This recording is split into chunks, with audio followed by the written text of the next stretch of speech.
Welcome back to part 3 of our series on rolling AI out to supply chain and manufacturing organizations.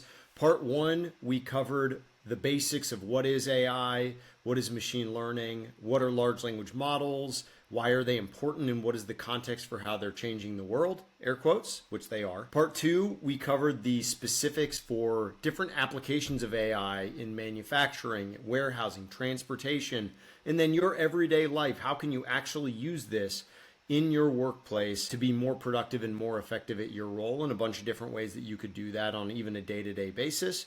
And in part 3, we're going to go through kind of the strategic view of rolling AI out to different projects in an organization. So if you're thinking about using AI and kind of want to know where to start, how do we scope what's good, what's bad, what are some of the missteps people before you have taken that you can learn from? So let's start there. And the basics, and the first is going to be, what is a good AI project? How do I know? And I've said the same thing for over a decade in this particular space. And if you can take your project, whatever it is, like I want to do X with AI, right? It has to be an objective-driven project. And if you could put somebody in a room with all of the data in the world, all of the data that you have access to, and a person with an infinite amount of time could successfully finish that project, meaning they had enough data, even if it took them a long time to dig through, to successfully meet whatever your success criteria is for that project, that is something that can potentially be replicated, done, or enhanced with artificial intelligence. The commentary here being your data and your decision-making framework has to be good enough for the math to actually pick up on and make decisions or recommend decisions or to gain insights. If a person could do it with enough time and data, then an AI could do it as well. So that's kind of the first thing to think through when you're thinking about a project.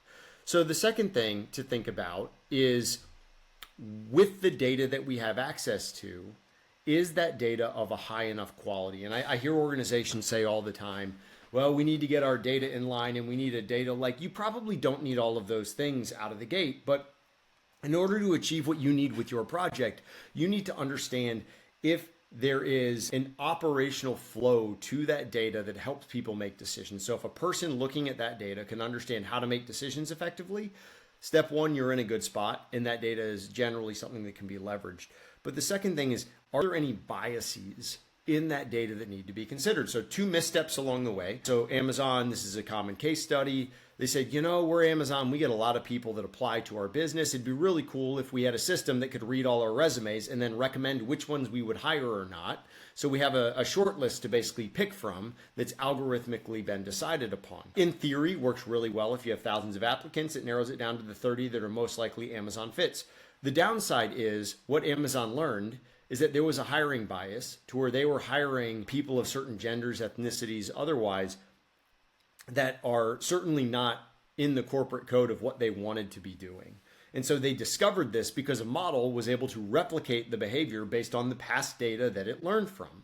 And so Amazon had to obviously retrain the model, get rid of the bias, or get rid of the model altogether. So your data will reflect the bias of history in the way that you train it. So understanding that that might exist is actually really critical. Another good example of a misstep is Zillow. So a lot of people use Zillow, me included, right? When I'm looking for, $1 billion home somewhere in Colorado that I want to use as my summer home to escape the heat of Texas. But one of the missteps they took is they have this Zestimate. And they actually decided that we were going to start buying houses based on this Zestimate, because we think we know, based on all the specs of the home, the pictures, about how much it's worth. And so if we see a house that's priced at $500,000, but our Zestimate says it's $750,000, we should buy that house because it's easy arbitrage, right?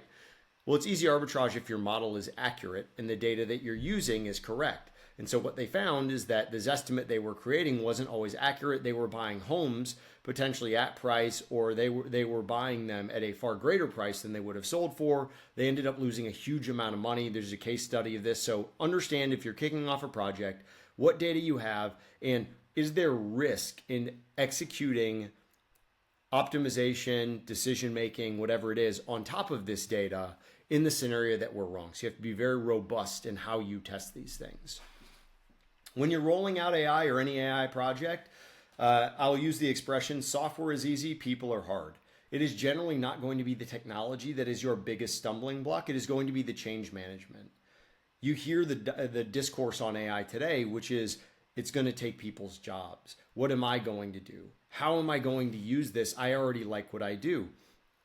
And so before you approach a project, right, you want to have the right people behind you on, are they curious? Can they communicate effectively? Can they help the organization understand the intent here isn't always to replace jobs. It's to make people more effective at their jobs so that the most effective people can do all the critical thinking that needs to occur, and we can automate away some of the easier things. But change management is the number one thing that is cut from budget items when you're looking at a project, and it is the number one thing that should not be cut because it is the most critical piece of the puzzle when you're trying to roll this out for the long term successfully. You have to have everybody organizationally bought in top to bottom on how you're going to do things, what that means for them, and how they're going to learn and grow from it. There are a lot of different ways to do it and a lot of really good consultants that help with innovation and change management along the way. So how do you measure success when you're thinking through these projects? I'll say it very simply.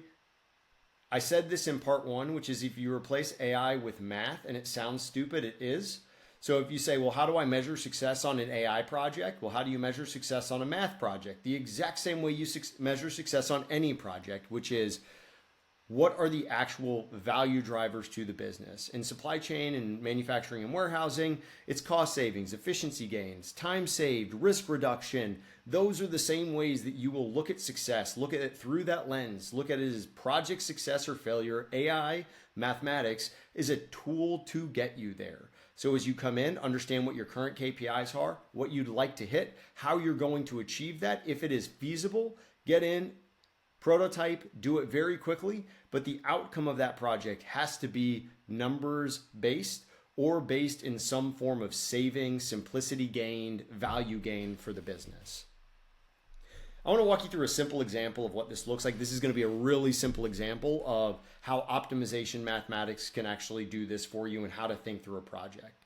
So if you're running a warehouse and you need to understand how to assign trips to doors, I might have a warehouse that looks something like this, and I want to do a project that tells every trailer what door to go to when. Very similar, this is close to home for me. So say I have this load, I would then look at all of the products that are going on that outbound. They're highlighted here by green. I can see that they are spread out all the way through the building. But just by eye, I can already kind of tell that the closest door to all of those particular products is going to be that particular door for that particular load.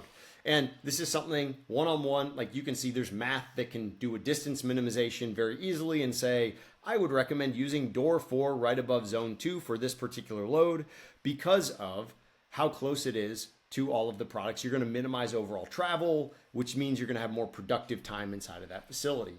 But I need to be able to extract a value out of that, not just say we used AI to better door assignment. So I can do the math and say, okay, on average, we're traveling 100 feet more than the optimal door today. We're generally doing 52 pallets per shipment on an outbound shipment. Say this is a big consumer packaged goods site. We're doing 45 shipments a day, which means that there are 234,000 additional feet of travel per day today versus if we are optimally assigning doors to trailers. And you can figure out that 100 feet very easily by just running the numbers through a few times on what should we have done and what did we do. But 234,000 feet of travel isn't necessarily a value to the business unless you want to calculate the carbon savings from that. So how we actually do that is you can say, well, the average forklift goes 6 miles per hour, which is highly generous, by the way. They're somewhere between 3 and 4 at most facilities. And at 6 miles per hour, it means there are 7.4 hours of travel that was incurred at 234,000 feet per day. We're at a $25 hourly wage, and this is not accounting for overtime, means that we as a business are losing almost $70,000 by not picking the right door inside of our facilities. So is this project worth $70,000 to do better door assignment inside of our operation? All of a sudden, the math makes a lot more sense and it pays off. So, we as a business do this, which is why I have it, but this is a really common, simple use case on how to think through how are we scoping these projects and deciding what does success or failure look like. So with that, that is the end of part 3. Hopefully from this, you have learned what is AI, what does it mean for me, what are some applications of AI in our space, and how do we think about building projects. Have a wonderful day.